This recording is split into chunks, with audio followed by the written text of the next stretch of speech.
you're listening to Wrestling Roundup on FreeFM, ArrowFM, and MPR. As always, I'm Grady, and live on Skype we've got Josh. Hey. Welcome to one of our special episodes over the Christmas, New Year, January, December period while Grady is away from the country. This episode's theme is going to be actually part one of a two-parter. It is the greatest WWE superstars. It'll be, let's say, a top 20. No particular order. We're just going to talk about some of the superstars who we think were really popular, who were really influential, and really had an impact on the business. And I'm going to let Josh go first with one of his ones. Well, you can't deny the effect that this person had on the business. Bruno Sammartino. Starting off pretty much like as far back as we can go. Yeah, I think there's a reason he found his way into the Hall of Fame. Quite glad to see that it still, gets recognized. I feel like people like to talk about their Mount Rushmores, and often we don't look back far enough to catch Bruno, who's had, thousands and thousands of days holding up the territory. Yeah, I mean, his first title run was 7.5 years. And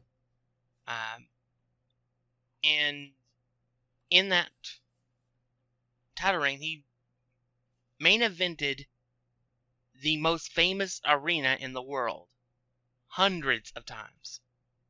Filled it to the brim with people.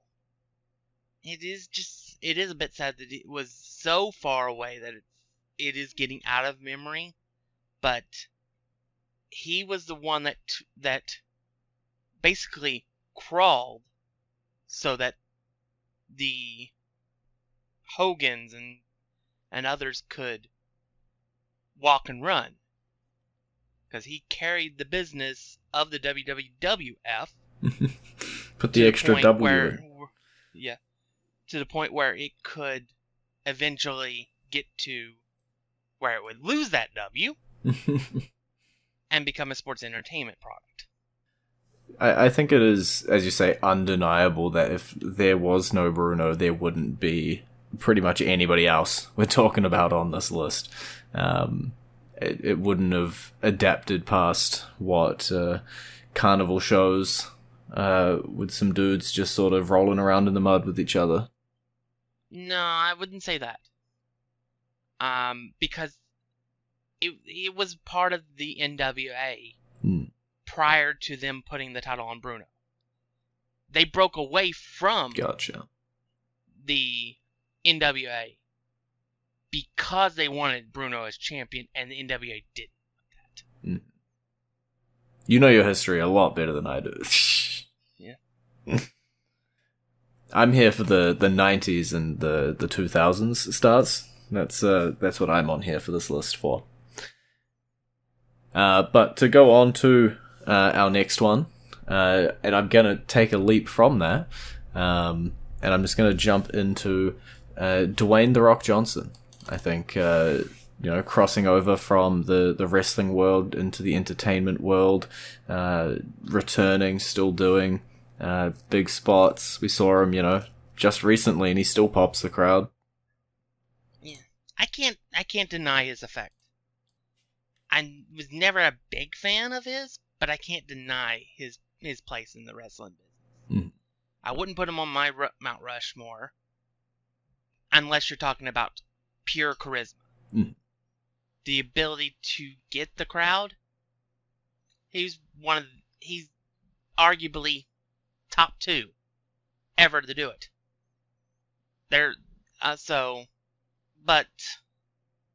So yeah, it's a case where it's like the biggest reason that I have issues with putting him on my Mount Rushmore is his window was just 7 years.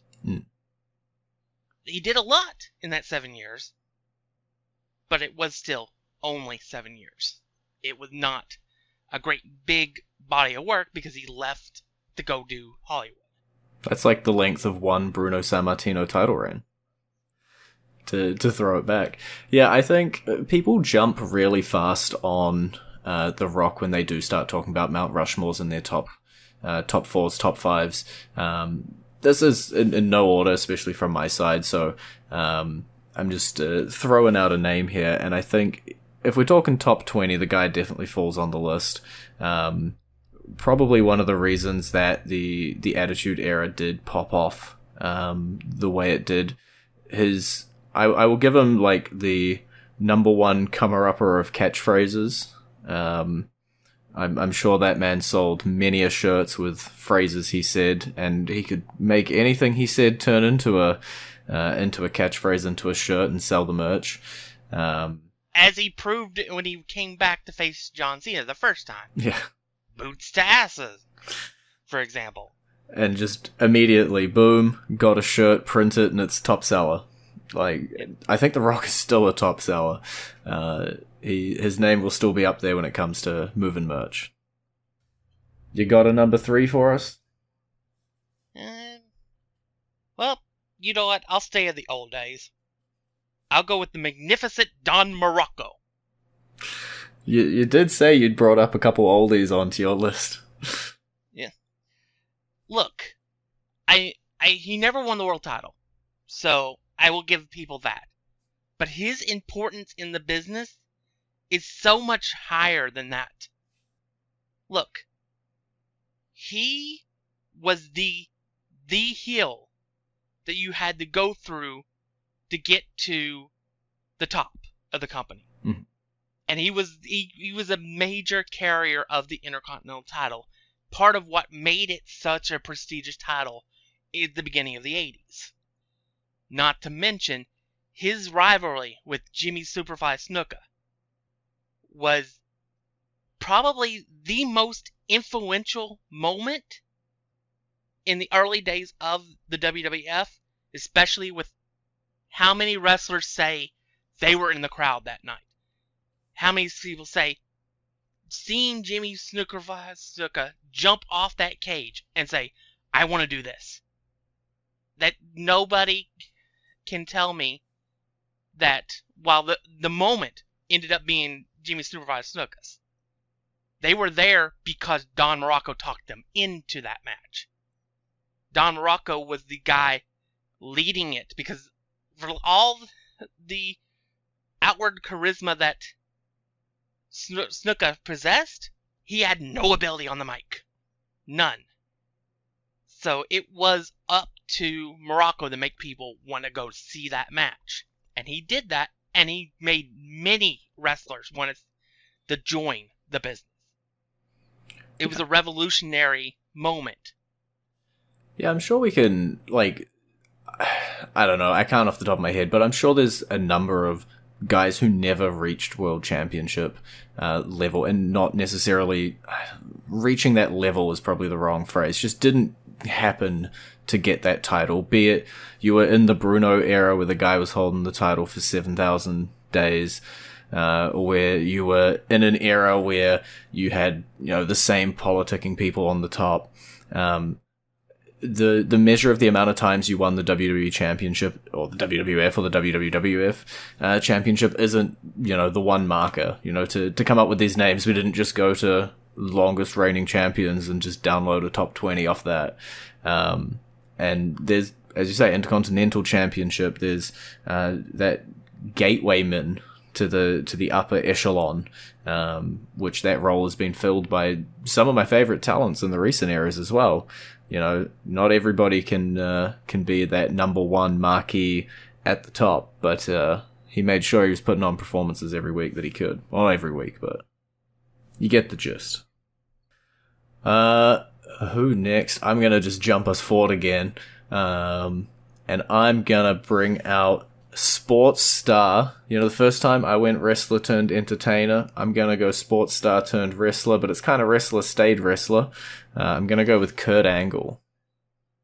Oh, yeah, Kurt. I think Kurt would be considered the greatest of all time if he didn't have his demons and ended up in TNA. Mm. Now, don't get me wrong, he had some great moments in TNA. But he was the perfect package. Once they pulled his personality out of him, there was nothing he couldn't do. He was the perfect wrestler. And so, yeah, I really think if he didn't have his demons, if he didn't have the issues he had, which breaking your freaking neck and all that kind of leads to those issues, especially when you choose a profession which involves you being on the road 300 days a year with all the issues and health and stuff that comes along with. I can see why it went the way it did. It's just one of those situations where it's like Kurt Angle is in the Hall of Very Good, but he would be a Hall of Famer if he didn't have those issues. He would be one of the 4 spots in the Mount Rushmore.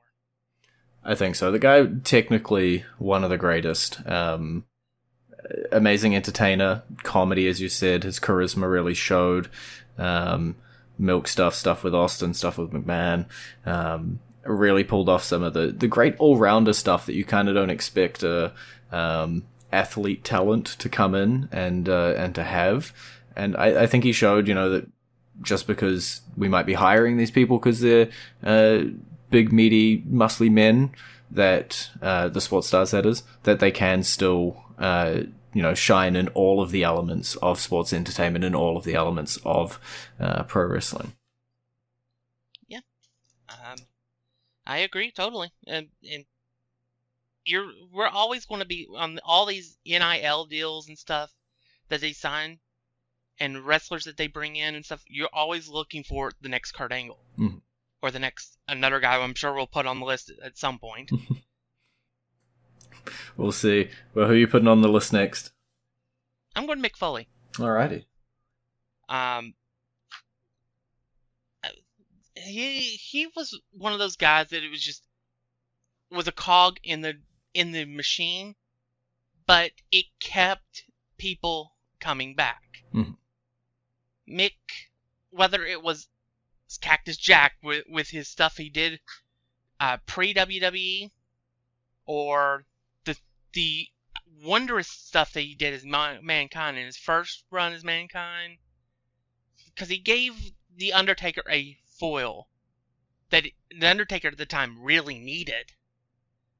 And then you had the stuff he did as Dude Love, whether it was the crazy good guy love machine, or the villain guy that they kind of needed just to have be in that role.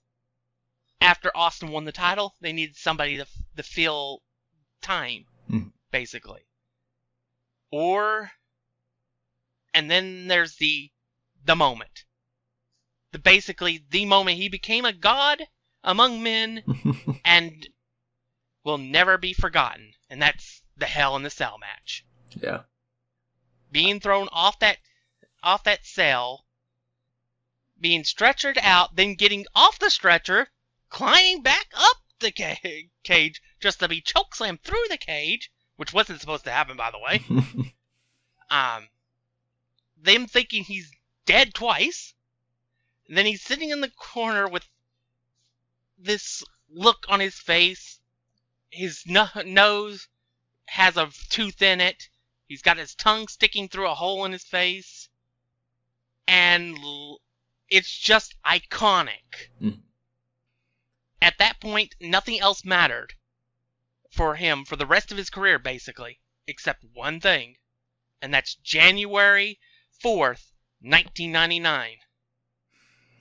Technically, it was taped on December 28th, but that's neither here nor there. I think there's, pro wrestling's a real weird space with the pop mainstream culture, and one of the things that really has crossed over is that Mankind being thrown off the top of the cell meme, and I think it just shows a testament, whether it was, as you say, the downtrodden face that you were always rooting for, that everyone was really happy for when he won a championship, or whether he was there as a meatbag, speared through flaming tables, any sort of barbed wire, thumbtack kind of match. You knew Mick Foley was going to deliver, and he had the depth as an actor and as a performer to make you believe in him as that underdog kind of character.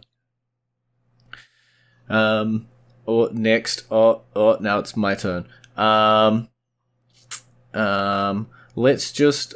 I'm going to cop out. Let's just go John Cena.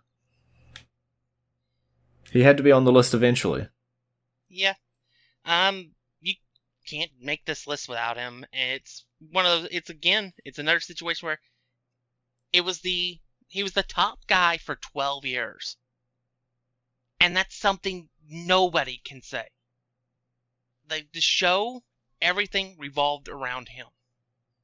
There are so many people in the business that got to where they got to because he put them over. Regardless of what the internet seems to think in his early career. Orton was amazing, but Orton got to his level because of working with Cena. In the 1 million matches they had. Or whatever it was. There was a lot. Yeah. It was... You can't overstate what he did for Daniel Bryan. Mm. That match for the World Championship was the moment that Daniel Bryan's spark to the top of the company began. So, that was another moment. Yeah, he had his moments where he went over where he probably shouldn't have. I'm looking at the Nexus match. Everyone will always look at that match. Yeah. But at the same time, it's also this man did stuff that you can't imagine. Mm. Look, it was one of those where he was basically as much of a Terminator robot as his boss was. He went out. You need him to do 5 interviews? He goes out and does all 5 interviews and then does 2 or 3 Make-A-Wish stuff. Mm. It was just insanity of what he was able to do in his prime in WWE. Which almost didn't happen if he didn't stumble onto the Doctor of Thugonomics character. The spark that really set him on the trajectory to become the greatest of all time, as we've been harping about on WWE TV lately. Alrighty, who is your next person to pop on the list? Let's go modern day. How about a Seth Rollins? Why not? There was always going to be some current stars coming onto here. 20 is a big list. And I think Seth Rollins definitely earns his spot on here, from his NXT work through his Shield work and now his solo career carrying, the World Heavyweight Championship, multiple feuds. As we always say, 1A, 1B with Reigns. The guy's done it for the last many years. I'm not going to say a year because I'll get it wrong. Yeah, he will always be remembered for WrestleMania 31. The RKO out of his stomp, which was probably maybe the second best of all time for RKOs. And then, of course, the heist of the century, as Cole called it. Mm. But yeah, Seth has been a steady rock in the company ever since he made the debut with the Shield. So, and he's one of those guys that you can go, all right, I need 30 minutes at X show for and you can plug him into that match and nobody would bat an eye. Mm. He could definitely wrestle a broom and we'd all tune in. Well, we're a little bit behind time, so I'm going to throw in a nice easy one for us, so that we can just mention it and move on. I'm going to just lob Hulk Hogan onto this list, and we can give him about 30 seconds Yeah, the biggest draw of all time. And so many important moments. But yeah, just going through WWE, it's like, yeah, he's huge. You can't not have him. You know, whatever you think about personal life, things that have happened afterwards, there's going to be a few stars where we're going to have to skirt some of that stuff on this list, I'm sure. But yeah, numero uno when it comes to selling tickets, butts and seats, WrestleMania 3, WrestleMania in full stop. Yeah. Nice, easy lob for you to hit the next one out of the park. I referenced it earlier. Might as well bring it out. Brock Lesnar. Brock E-boy. I wouldn't call him that to his face. He'd probably murder me. Yeah, Brock Lesnar is, as you were referencing in the Kurt Angle section, the other pure athlete coming through, does WWE, does amazing, ticks all of the boxes, does UFC, comes on back. His career is quite a long one. Yeah. Brock Lesnar is one of those situations where the first 2 years it was like we always talk about that rocket pack being strapped to somebody's back. They didn't strap a rocket back. They strapped the whole damn rocket to his back. They strapped he went to the top of the company, and in the first year he beat Hogan, Taker, Rock, Kurt Angle. I mean, it was just a list of who's in the company at that point. And it's like, yeah, I mean, you can't have... And then he goes away because he gets tired of the lifestyle. Which I can get. Not everybody's made for this business. He does UFC, does amazing there. Tries the NFL. Doesn't do so well, but that's harder to do.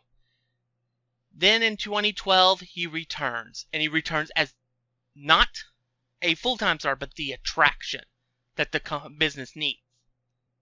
And that's where he's made most of his money and most of his impact. Being the attraction. The people. When he's there, you know F is about to happen. And that led to what a lot of people consider a bad booking decision. I don't. But him beating the streak. Him beating the streak made him a huge attraction. Anytime he goes into the ring, now he's much more important. What he's doing is important. Who he's facing is more important. And then you give him the title reigns and stuff. And then you give him the farmer character, which just took him to another level to us. But yeah, Brock Lesnar is the guy in the last 20 years. Just from the standpoint of being the attraction. He was the Andre of his era. There's a point that, like, Brock Lesnar is now like an archetype. Where, you know, it's such a dominant, just muscly monster sits across from there. And they've tried to create some new Brock Lesnars, but I don't think you can trap lightning in a bottle twice. And then our last entry for this part. Oh, it's off my list. Oh no. You talked about the streak being broken. Let's throw the Undertaker in here. The Dead Man, the Phenom, the American Badass, whatever you want to call him. Yeah. Taker was the constant rock. He was the guy that you knew night in, night out, regardless of his shape, he was going out there to entertain you. He was the guy that would do anything for the company, including go down with the ship if it went down. And there's a reason he's the most respected wrestler in wrestling history. Just because that's the kind of person he was. He had that respect of the wrestlers. And he kept the character going 24/7. Even when he didn't need to. Yeah, I think The Undertaker will forever be, like, the lore and the mythos behind him is enough, right? You know, some people you're like, okay, they're going out there, they're playing a character, blah blah blah. I think I know way more about the Undertaker than I do Mark Calloway, and that's just a testament to that character and how long it had been built for. You know, every new wrinkle that was brought into the storytelling. You know, he wants to ride a motorcycle, let's make it work. And, you know, you saw more and more bits of personality, and especially now since he's retired, you see a lot more of the man behind the mask. But you can't, again, to reuse a phrase I used when talking about Brock Lesnar, he was once again lightning in a bottle, and this lightning just seemed to never run out of energy. Yeah, he did what was necessary. He evolved with the times. Alright, he's a dead man. Well, we can't be that forever. So he then becomes a demon, basically. He was basically the head of an evil church for a while. Then he becomes the American Badass. I looked at it as being a midlife crisis, but that, but it was, it was just another way of keeping him on TV and keeping him fresh. Then you had him go back to being the dead man, but this time defending the streak. And the stuff he did with Edge and Orton. And then you had the towards the end, just the guy that shows up at WrestleMania for one match a year.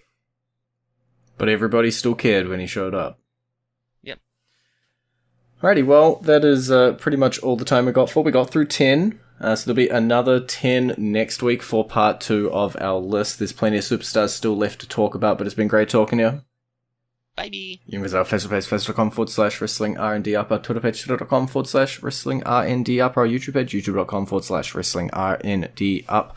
And we will see you next week with part 2 of the top 20 WWE superstars of all time.